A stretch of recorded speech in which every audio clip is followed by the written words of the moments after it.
deduction of Coulomb's law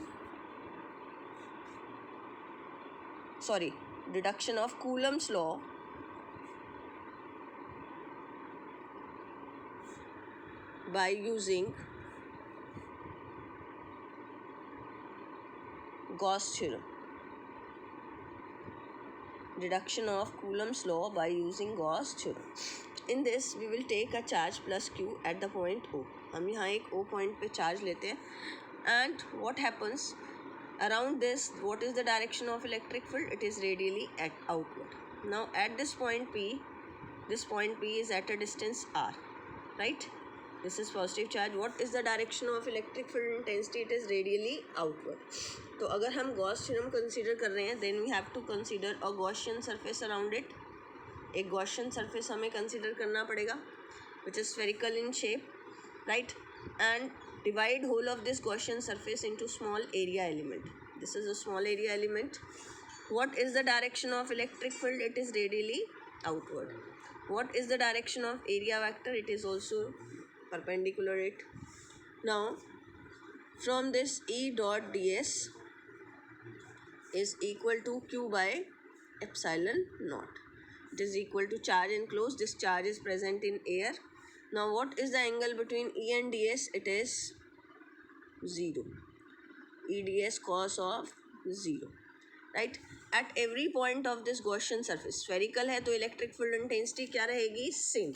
You can take it out from here. It is ds q by epsilon naught. What is the surface area? 4 pi r square, right? So what is the value of E? Become q by 4 pi epsilon naught into r square, right? This is the electric field at which point? Point P. Let us suppose a test charge, क्योंकि force आपका क्या होता है? Force must be present between the two charges. बताओ Coulomb's law. What is Coulomb's law? F equal to, do you know what we want to prove? We want to prove that, अगर हम यहाँ लिखें, to prove F equal to Q1 into Q2 4 pi epsilon naught into r square, right? That we want to prove. This is the Coulomb's law. Now let us suppose at point P a test charge Q naught is placed. Now what is the formula? Force on charge Q naught at point P. At point P, force on charge Q naught at point P. कितना होगा force? It is Q naught into E. F equal to Q naught into E. तो अब E क्या होगा? Q by 4 pi epsilon naught into r square. So what it become? Q naught into Q 4 pi epsilon naught. This is the required Coulomb's law. 4 pi epsilon naught into r square. This is the required Coulomb's law. Yes, is it clear? Yes, is it clear? Yes, ma'am. Okay. So this is the last application of Gauss theorem. Please wait. I am waiting. How we can find the Coulomb's? How we can find out the Coulomb's law by using Gauss theorem? This is the force present between the two charges. We have placed a test charge Q naught at this point. And what is the force? Q naught into E. You can write it as Q into Q naught 4 pi epsilon naught into r square. This is the required formula for force. Yes, done? Yes. Okay. Now I am discussing the this one. This is the definition of electric field. E is equal to F by. To prove this is the Coulomb's law. Q1 into Q2 divided by r square. This is the force on Q. हाँ जी. Camera को थोड़ा ऊपर कर लो copy से, बहुत छोटा सा area दिख रहा है sir. Okay, okay.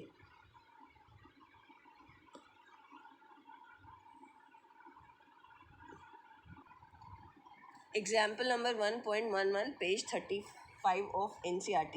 In the question it is given to you, the electric field component Ex is equal to alpha into x to the power 1 by 2, Ey equal to Ez equal to 0.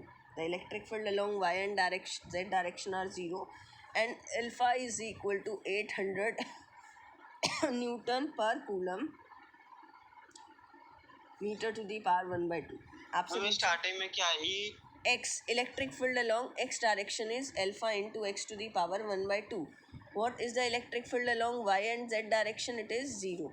And what is the value of alpha? It is 800 Newton per coulomb meter to the power 1/2. Calculate flux through the cube. अभी diagram draw कर रही हूँ मैं. Flux through the cube. And second, meter पे क्या power लिखी है आपने? m to the power 1/2. Calculate the flux through the cube and the charge within the cube. Charge within the cube. Diagram is given, which I am drawing just now, and the side of the cube is A equal to 0.1 meter. Side of the cube is A. Now I am drawing this diagram, which is given in the question.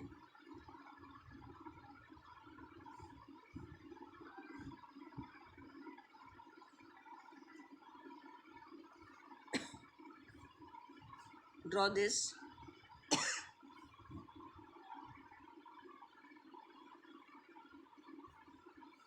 This is x-axis, this is y-axis, and this is z-axis, and each side is A. Right?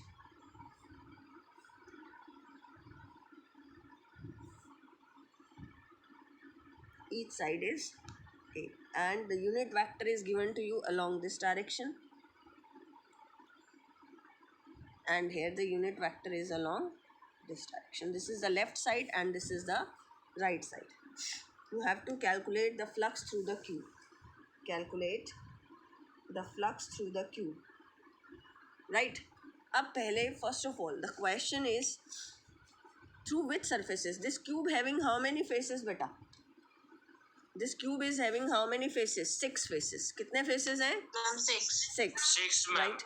अब इसमें upward direction में आपका जो होगा सिर्फ electric field कहाँ है? Along X direction. Electric field is along X direction. So the flux is associated only due to this surface which are present in Y Z plane. अगर हम टोटल फ्लक्स की बात करें, द टोटल फ्लक्स अगर मैं ये कहूँ, this is the surface 1, this is the surface 2, this is the surface 3, this is surface 4, this is surface 5, और ये पीछे बैक में हो गया 6. For this question only I am discussing what is the total flux associated. It is the surface integral of electric field over a close surface. जैसे हमने Gauss theorem के question किए थे, E dot D S over first surface, E dot D S over second surface,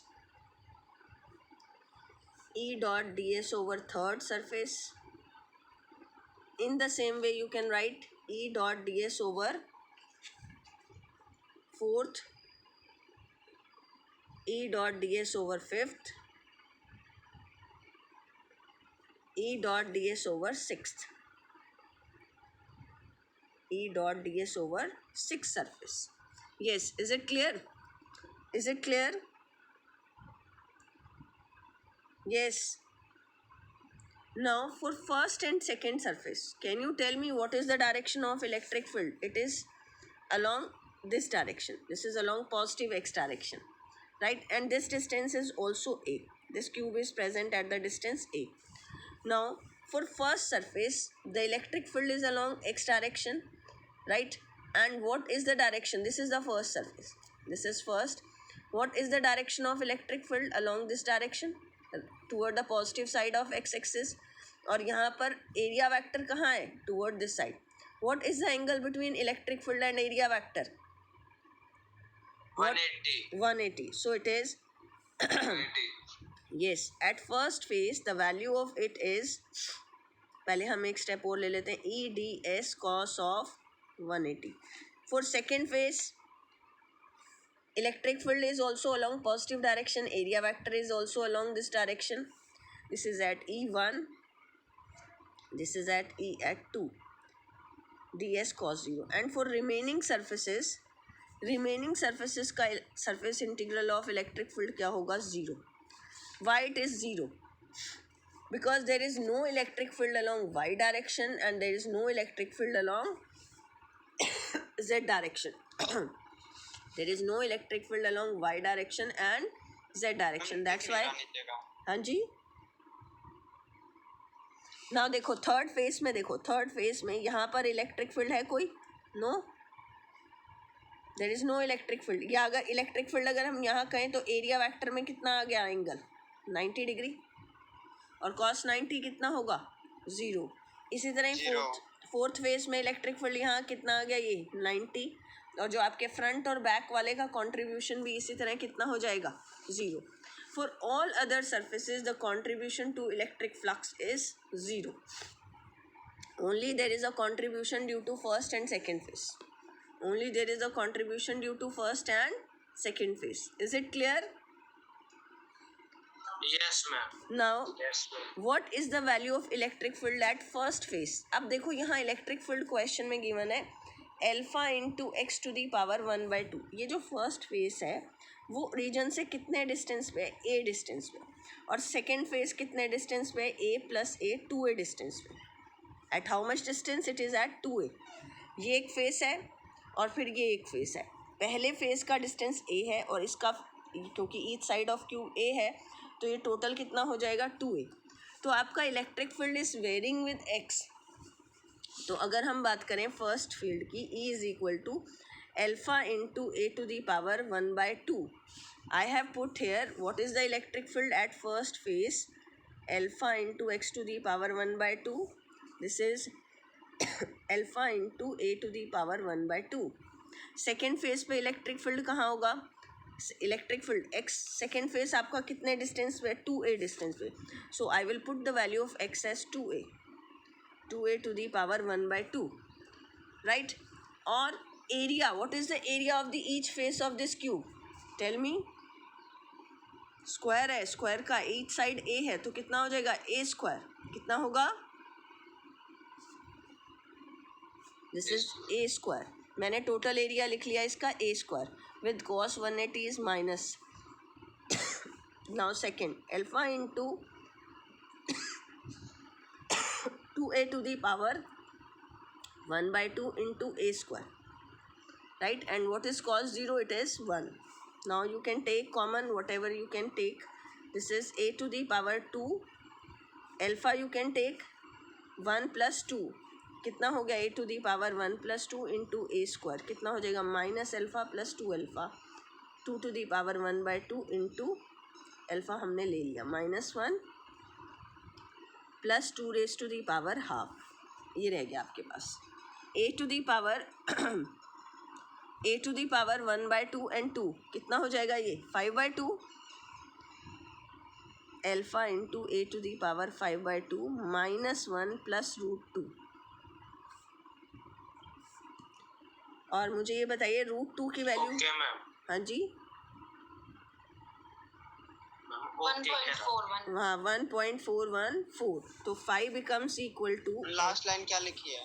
alpha into A to the power square था और 1/2 था. Add करो powers को. It is A to the power 5/2 -1 plus √2. ठीक है. This is alpha into A to the power 5/2 -1 plus 1.414. This become alpha into A to the power 5/2 जो जाएगा 0.414. अब in the question alpha is given to you 800. ये question में given है alpha की value 800. आप देखो ऊपर हमने ये लिखी थी alpha is 800 and A is 0.1 meter. So you can put this value here 0.414. When you solve it, it comes out to be, the total flux comes out to be 1.05. मैं इसको डायरेक्टली दे रही हूँ आंसर में. 1.05 newton meter square coulomb inverse. This is the flux. Right. अब आपसे पूछा था charge enclosed. क्या पूछा था? Charge enclosed. चार्ज इनक्लोज्ड कैसे करेंगे हम? क्या फॉर्मूला होता है फाई का? Q by epsilon not. अगर आप Q by epsilon naught. हाँ Q by epsilon not 5 you know 1.05 charge आप निकाल सकते हैं. एप्सिलॉन नॉट की वैल्यू 8.85 इंटू 10⁻12 और यहाँ से चार्ज की वैल्यू आ जाएगी आपके पास 9.27 इंटू 10⁻12 कूलम. हमें ऊपर वाले पेज को हटा दो. 9 पॉइंट सिंपली चार्ज इज, ये हमने इसे सॉल्व किया. एक्चुअली वो उसी की कंटिन्यूटी में ही था, इसलिए मैंने ऐसे रखा था इसे. ये स्टेप्स इस तरह से ये. तो charge is 9.27 into 10⁻12 coulomb. Yes, is it clear? Yes, Yes, ma'am. ma'am. Right. अब आप ऐसा ही Yes, सेम ma'am. क्वेश्चन करेंगे example number 1.12. It's homework for you. आप इसे खुद करेंगे. Homework for you. अपना इतना टाइम निकाल सकते हो आप कल के टेस्ट के साथ साथ. Example number 1.12 you have to do by yourself. This is very important. Next is next question is a charge q is placed at a distance a by 2 from the center of a horizontal square surface. आपके पास ये diagram draw कर लीजिए. This is a horizontal square surface. Next question. हाँ, next question है. And a charge q is placed at a distance a by 2 or each side of the square is a. Right. A charge q is placed at a distance a by 2 above the center of a horizontal square surface of edge as shown in this figure. Find the flux. Question is find the flux associated with this square surface.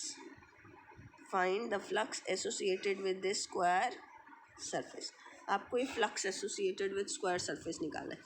Always remember, you never find the flux associated with the open surface. आप open surface से कभी नहीं निकाल सकते. आप इसको क्या करेंगे? You have to make the surface closed.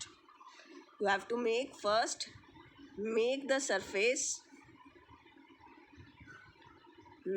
surface closed. Yes, is it clear? Yes, right beta. First make the surface closed. How you make it closed? अगर मैं इसके ऊपर एक रेक्टेंगुलर स्क्वायर फेस रख दूँ तो ये क्या क्लोज होगा? बोलो भाई. Tell me whether it cube बना देंगे. हाँ, yes, you have to make it a cube. आपको इसको कौन सी साइड से? From all the sides, from all the 6. You need 6 faces for this. आप इसको पहले क्या करेंगे? क्लोज करेंगे. You have to make it close. आपने इसके ऊपर एक सरफेस रखा, यहाँ पर एक सरफेस रखा, यहाँ पर एक इसके फ्रंट पे और एक इसके बैक पे. You have to make it close. First make the surface closed. तो आप कैसे इसे क्लोज करेंगे? By making it a cube. आप क्या करिए, ये एक सरफेस है, आप इसका क्या बनाइए? क्यूब बनाइए. ये सरफेस गिवन था, आप इसमें ये हम क्या बना देते हैं? क्यूब बना देते हैं. हाँ, ये a/2 था, ये मेरा क्यूबॉइड बन गया. वैसे तो आप इसको क्यूब बनाने की कोशिश करना. ठीक है, तो ये आपका सरफेस क्यूब बन जाएगा. तो total flux is q by epsilon not. कितना चार्ज ये इनक्लोज कर रहा है? This is capital Q. अब इस क्लोज सरफेस में कितने फेसेस हैं? 6. This is the flux associated with 6 faces. This is the flux associated with 6 faces. Can you tell me what is the flux associated with one face? Flux associated with one face is 1/6 times of this. क्योंकि अगर 6 faces से इतना associated है तो 1 face से कितना होगा? It is q by 6 epsilon naught. Yes, is it clear? Is it clear, beta? Okay, ma'am. Yes, ma'am.